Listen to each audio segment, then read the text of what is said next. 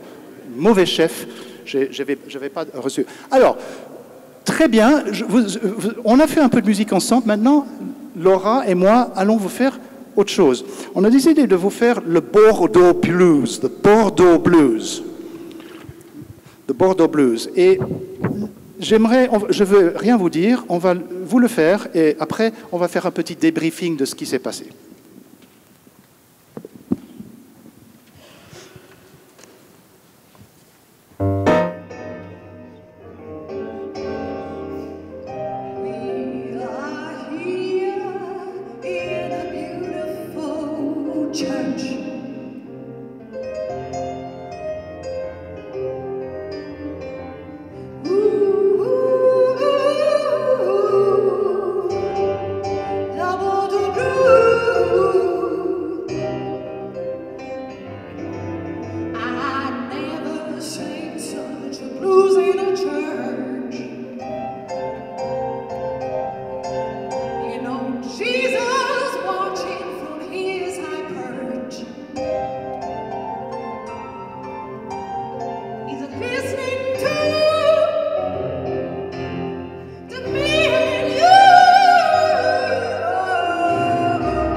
C'était une impro de Laura sur le Bordeaux Blues, inspirée par ce lieu saint. Et vous savez que cette musique joue un grand, grand rôle. Toute la musique noire traditionnelle dans la musique sacrée. Une des premières choses que j'ai appris en jazz, c'est un hymne, un psaume écrit par Duke Ellington. Sachez que Duke Ellington a écrit de la musique sacrée. Alors, débriefing, qui voudrait nous s'exprimer sur ce qui s'est passé maintenant? C'est un dialogue entre vous deux. Effectivement, c'était un dialogue. On a essayé de se passer la balle. S'il y a une chose en musique qui est une des plus belles, c'est se passer la balle. À toi, à moi, à toi. Ah, tu dis ça? Eh bien, je dis ça. Ah, tu dis ça? Eh bien, je réponds par ça. Et attends, je vais te dire une chose. Ah, tu me réponds comme ça, voilà. C'est se parler, dialoguer, échanger, se passer la balle. Le blues est une des meilleures choses pour expérimenter ça. Et vous pouvez apprendre un blues. Alors, je reviens à l'histoire des conservatoires. Entre-temps, vous avez compris que je ne suis pas un grand fan des conservatoires. Mais je pense que je suis plutôt un fan de YouTube. Sur YouTube, il y a des tutoriels très simples pour apprendre quelques accords de guitare. J'étais un jour dans un club et un adhérent, un de vos collègues adhérents, m'a dit « J'ai appris 3 accords. » C'est génial. Oui, pour accompagner mon fils au saxo, ça a complètement changé notre rapport. On fait de la musique ensemble. On vit une époque extraordinaire. Alors, je reviens au visuel. C'est formidable. YouTube. À mon époque, où j'ai commencé la musique, j'ai étudié à Vienne, et il n'y avait même pas de répondeur téléphonique. Et il n'y avait pas d'Internet. Il fallait aller trouver un professeur. C'est encore la meilleure chose, si on veut apprendre la musique. Trouver un professeur. Et peut-être encore une recommandation, c'est qu'il n'est jamais trop tard. Je rencontre toute l'année des déçus de la musique. J'aurais voulu faire de la musique, mais c'est trop tard. Mais qu'est-ce que ça veut dire? C'est un non-sens.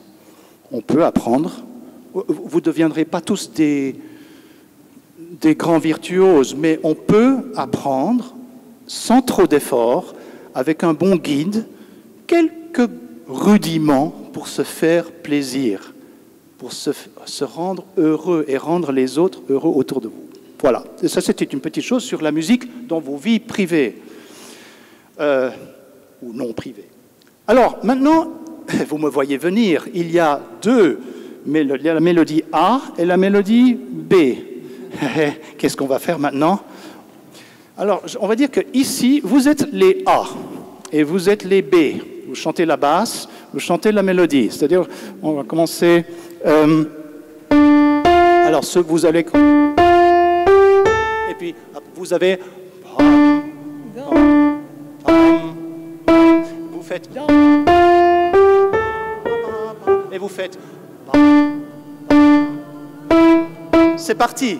Et je donne one and two. Vous commencez et vous arriverez un peu plus tard. Vous avez vu regardez bien la partition, que les A ont une note avant.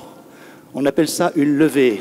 Donc je ferai 1 et 2, et vous commencez. D'accord. Je vais vous aider, parce que c'est aussi ça un chef d'orchestre. Première répétition lundi matin, on aide un peu l'orchestre, n'est-ce pas? On aide, et après on prend du recul, on délègue, on lâche prise.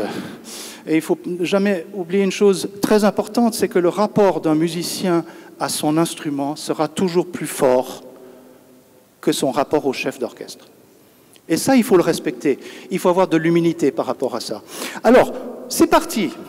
Êtes-vous prêts à débrider vos audaces? C'est parti. 1 and 2.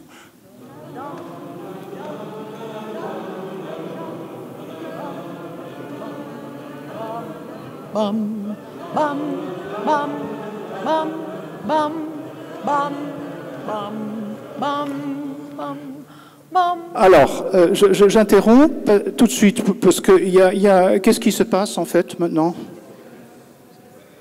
La basse est absente. C'est vrai que je vous trouve un peu... C'est un peu un bel édifice construit sur la sciure de bois. Je ne suis pas très gentil, mais pensez à cette église. Pensez à ce qui soutient la voûte.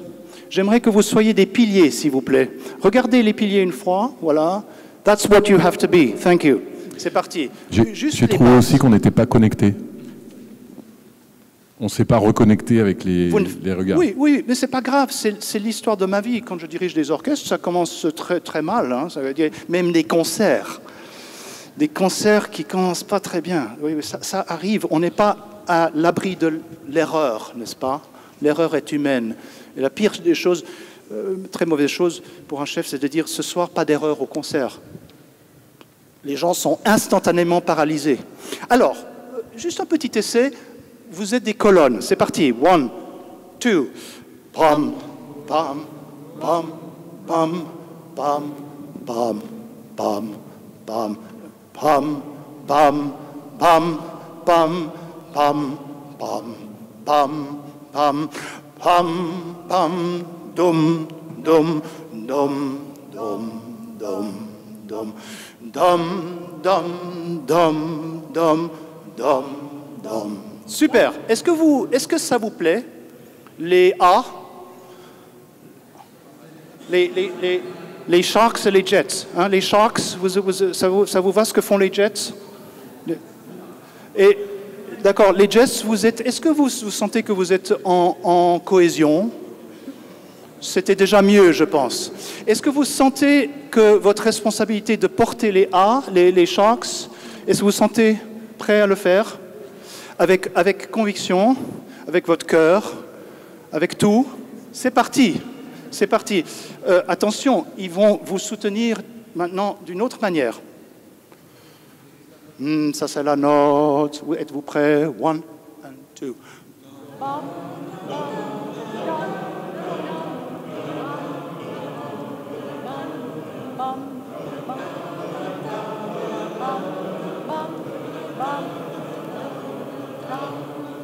Oui. Très dur. Alors, on va faire quelque chose. Est-ce que vous entendez quand ils font pam, pam, pam, pam? Non. Ah. Alors, chantez un peu moins fort et faites sur tout, tout, tout, tout, tout, tout, tout, tout, tout, tout, tout, tout. Voilà. On est un peu victime de l'acoustique. Et ici, je vais vous demander de chanter un peu moins fort aussi et de faire ce que vous venez de faire en écoutant ce qu'il faut. S'il vous plaît. De ne pas être dans votre mission, voilà, votre mission, dans votre bulle. Je ne dis pas ça méchamment, mais voilà, d'être, voilà. Vous les soutenez. C'est parti. C'est parti. 1 and 2.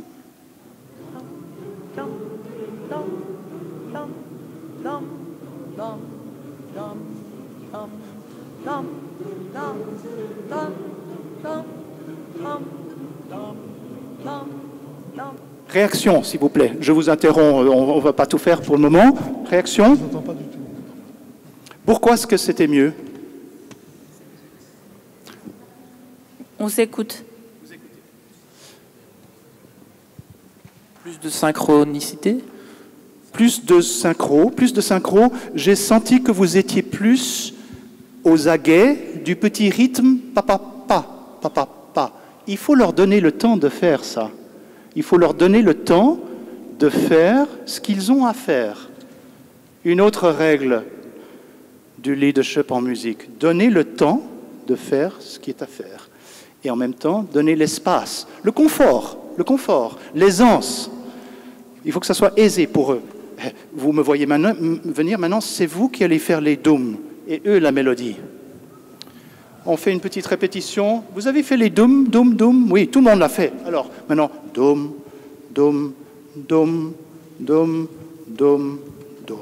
Et vous allez vous laisser porter par le flux. Pam, pam, la, la, la, la, la. On est prêt? C'est bon, c'est bon. C'est parti. 1 and 2.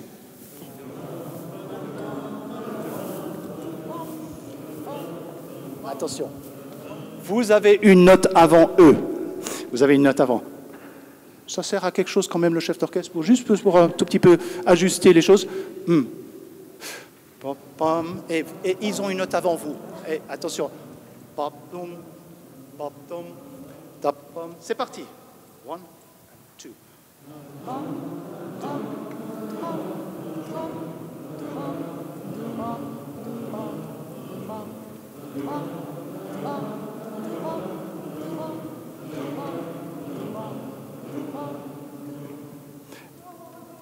Et on va continuer, on va le faire complet, juste parce que les aiguilles tournent.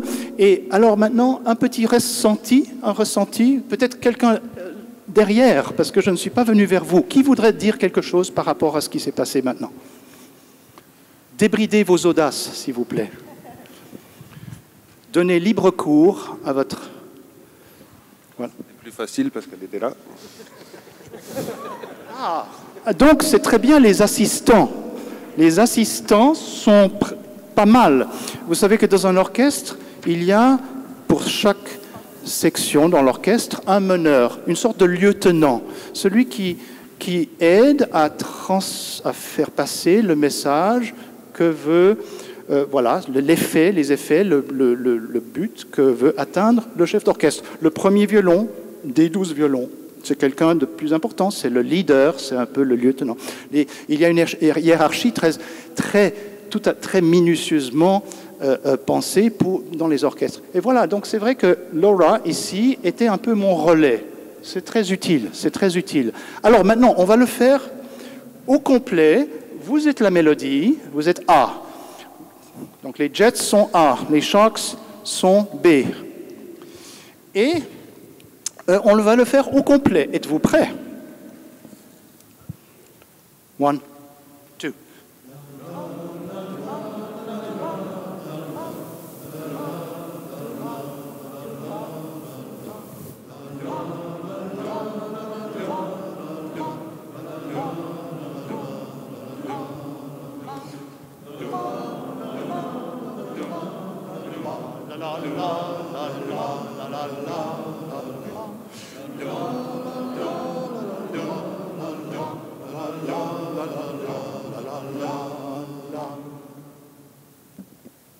je crois qu'on est retombé un tout petit peu, parce que je vous ai dit de chanter un peu moins fort. Oui, on est retombé quelque chose. Alors non, maintenant, j'aimerais qu'on se retrouve le jour après la révolution de velours. S'il vous plaît, soyez à Prague le lendemain de ce qui s'est passé en 89, c'était ça? Je ne sais plus. C'est parti. Même chose, mélodie. Can you do your counterpoint now? Maintenant Laura va faire rajouter une petite cerise sur ce gâteau. Avec le microphone? Avec le microphone. En filigrane. C'est parti. 1 and 2.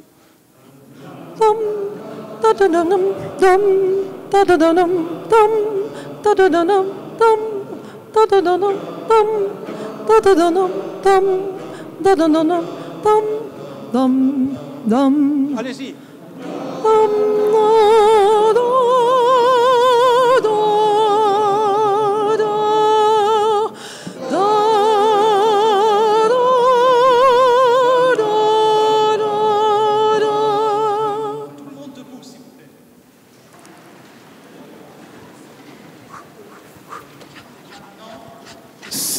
Il en va de vos vies.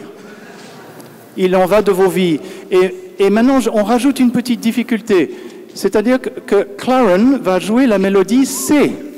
Elle va chanter C. Laura. Laura va chanter C et vous allez essayer de l'écouter elle aussi. Une double tâche maintenant. Et c'est parti. Je vous aide, je vous dirige. Voilà.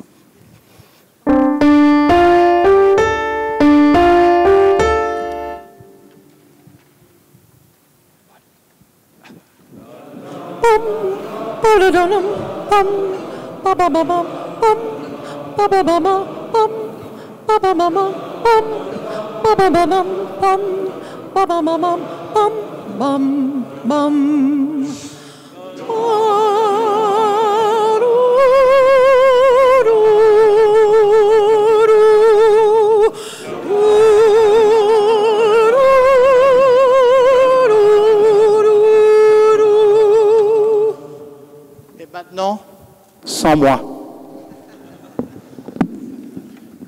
Je vous donne le départ.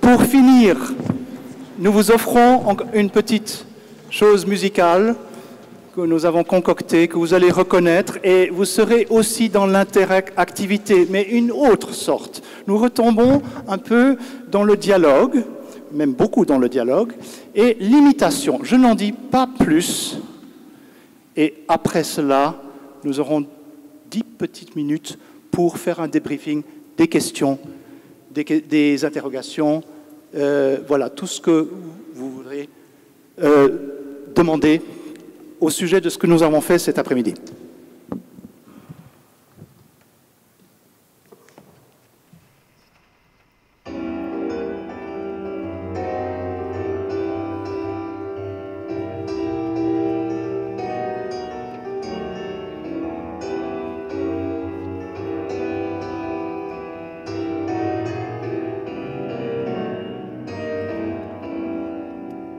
He falls a story about beneath the blue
J'ai envie de vous dire trois choses. Trois. En anglais, on dit take home thoughts. Des petites idées qu'on ramène à la maison. Le chef d'orchestre, lui-même, ayant appris à faire de la musique avec les autres, à suivre, à écouter, à s'adapter, à se corriger, à être conscient de ce qui se passe autour de lui, près de lui, en lui, donne l'exemple de cette même écoute. Et donc, va susciter, doit susciter cette même écoute dans ses équipes. Deuxième chose, il doit rendre attentif dans ses équipes à un détail qui n'est pas quelque chose qu'il dit lui, mais un détail qui se passe, un émerveillement, quelque chose d'important qui est dans le contexte. Leur enseigner à être conscient d'un détail comme du tout. Et la troisième chose, peut-être la plus importante, il doit avoir une vision. Vous savez, je dirige souvent des symphonies. Beethoven n'est pas sur Facebook, c'est dommage. On ne peut pas lui demander vraiment des renseignements. Il y a juste une partition très nue avec forte et piano. Ça ne veut rien dire. Il y a 1000 manières de faire forte et piano. Et donc, il faut que je fasse des choix. Un orchestre, le lundi matin, je retourne à ce lundi matin fatidique, 9h30, orchestre syndiqué. Et je vous assure que si cet orchestre n'a pas devant lui un chef qui a bien réfléchi où il veut emmener ses musiciens dans une vision, dans une aventure, eh bien, il n'y aura pas de magie, il n'y aura pas vraiment de partage, ni d'amour, comme on en a parlé à la plénière.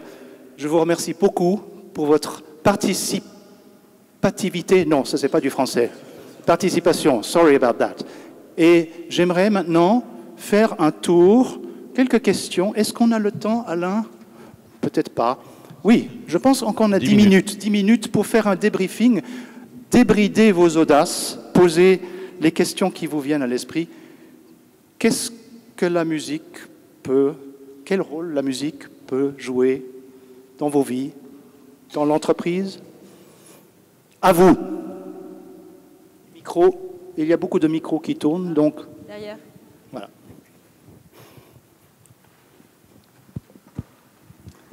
Oui, merci. Stéphane, Luxembourg. Comment tu gères la peur du faux? Parce que pour moi, chanter ou s'exprimer comme ça, c'est toujours cette angoisse de chanter faux, de déranger l'autre. Donc je pense même, si on est professionnel, ça doit rester comment? Vous savez, chanter faux, c'est un mythe. Beaucoup de gens se disent « je chante faux ». Et plus ils se disent « je chante faux », plus ils chantent effectivement faux. C'est une histoire uniquement de confiance en soi, de donner confiance. Et puis, ça peut se corriger un peu, hein, n'est-ce pas? Avec un guide, encore une fois, avec un YouTube tutorial très, très utile de nos temps. On peut vaincre cette timidité. Je connais beaucoup de gens qui chantent dans des chœurs ici. Est-ce que des chœurs, des chorales? Non? Oui, quelques-uns, oui. Voilà, quand on chante dans un chœur, voilà, on s'adapte. Et puis quelqu'un peut-être, s'il y a un problème, quelqu'un vous dit tu es un peu bas là. Essaye de pousser la note vers le haut ou vers le bas. On apprend. C'est trial and error. J'ai envie de te dire, Stéphane, trial and error. Et avoir confiance en toi et confiance, et que celui qui va diriger ou qui sera, parce qu'il y a, vous savez qu'en musique, à partir de 4 musiciens, il faut un meneur. La musique n'est plus démocratique, il faut quelqu'un qui mène. Et il faut que cette personne mette en confiance, tout simplement. On peut apprendre à chanter juste, voilà, comme ça, c'est tout à fait... Donc, plus personne... J'espère que vous ne repartez pas en disant que je chante faux. Hein. Voilà, merci beaucoup.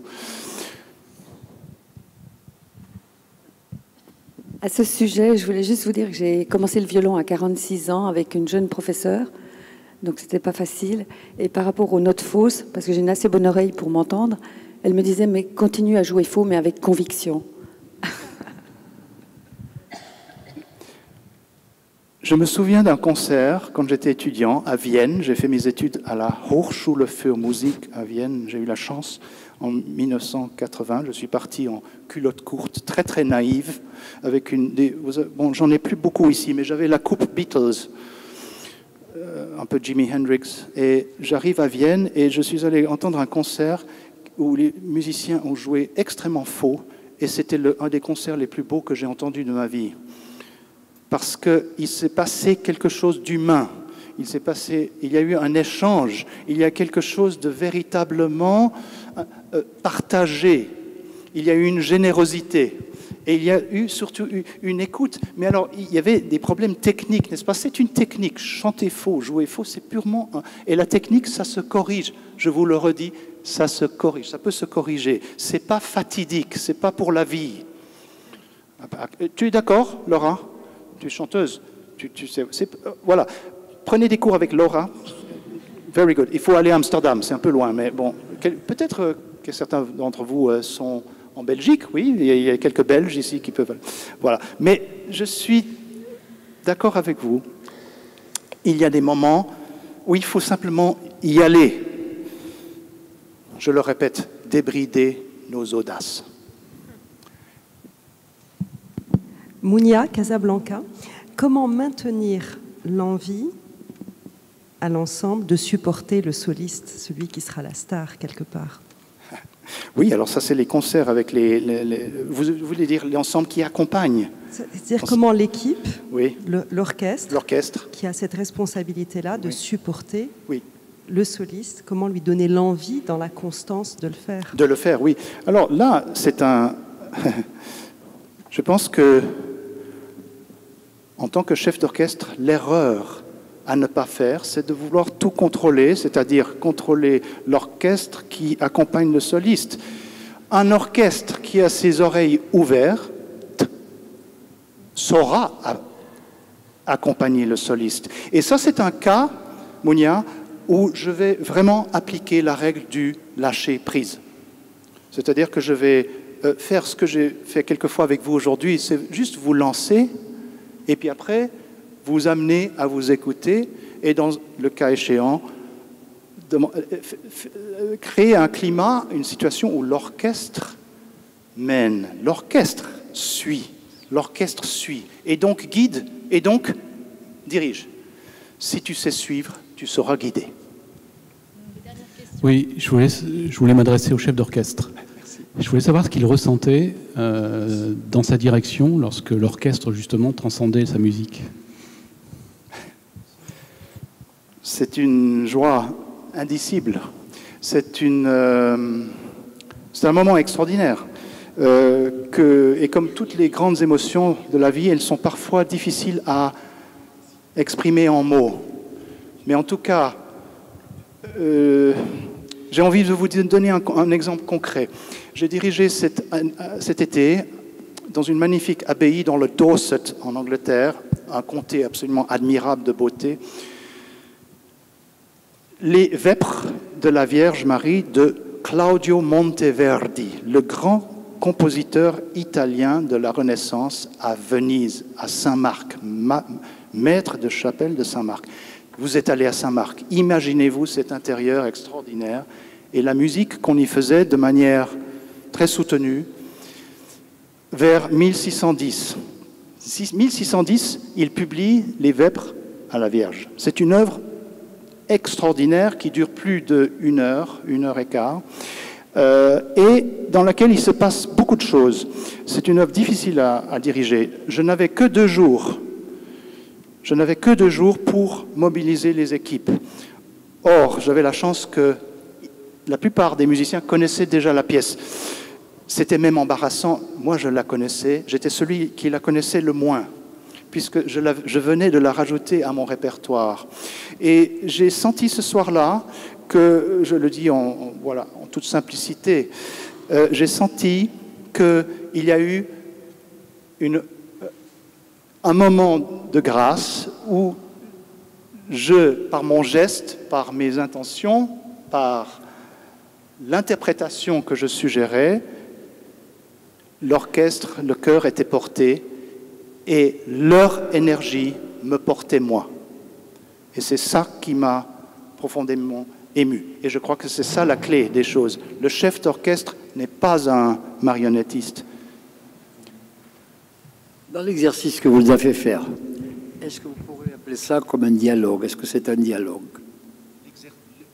Ce qu'on a fait tout à l'heure, est-ce que c'était un dialogue? Mais bien sûr que c'est un dialogue, puisque lorsque nous avons des responsabilités partagées, ceux qui font la basse dialoguent avec ceux qui sont... Ah, c'était pas un vrai... C'était pas un dialogue, mais c'était comment dire, c'était du teamwork, c'était faire quelque chose ensemble, mais il n'y avait pas de questions-réponses. Voilà. C'est pour ça que nous avons fait un blues, par faute de temps. On vous aurait emmené aussi dans quelque chose en dialogue, mais le blues était un exemple pour vous donner... On va prendre la dernière question. Je suis désolée, mais le temps nous est compté. Et elle est là, la dernière question. Alors, c'est pas une question. Bonjour Bruno. Je trouve que c'est très métaphorique tout ce que vous avez présenté. Et vous vous adressez à des chefs d'entreprise. Et il me semble que c'est ni plus ni moins les mots ce que nous devrions mettre en place en termes de management dans l'entreprise, c'est-à-dire l'écoute, le partage, travailler en groupe, porter les autres dans le projet, etc., etc. Enfin, moi, je repars avec cette idée-là, c'est-à-dire que je vais retranscrire tout ce que vous avez dit pour la musique en tant que chef d'entreprise et d'essayer de mener un management dans ces termes-là. Voilà, j'ai trouvé ça très beau et je vous en remercie. C'est moi qui vous remercie. Je suis très touché. Merci beaucoup. Merci beaucoup.